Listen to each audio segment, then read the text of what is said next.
açılır her gün.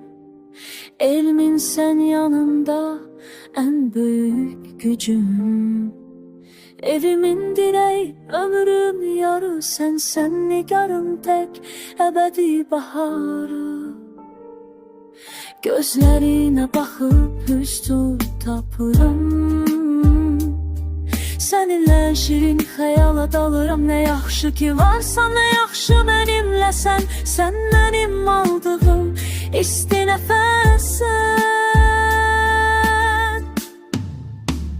Canımdan çok sevir nigarımını, Tanrı bize yazdı bu xoşbəxtliyi. Sen benim dünyamsan, sen benim yarım, tükenmez sevgimsen, vefalı yarım. Bu isti yuvamız cennettir bize, nəzəri değmesin hiç vaxt bu sevgimize.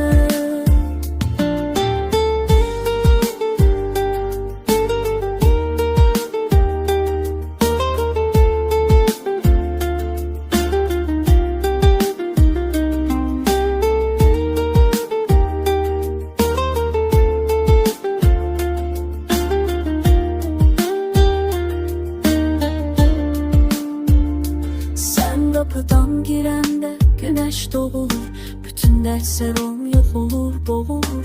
Ellerim elinde ucalsın gerek, ilminsiz nigarda büyümez bu yürek. Sevgililer günü bahane bize, her gün şükür ederim bu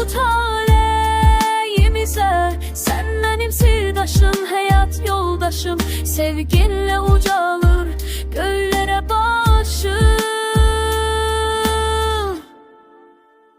Canından çok sevini görmeni, Tanrı bize yazdı bu xoşbəxtliyi. Sen benim dünyamsan, sen ben yarım, tükenmez sevgimsen, vefalı yarım. Bu isti yuvamız cennettir bize, nəzər değmesin hiç vaxt bu sevgimize.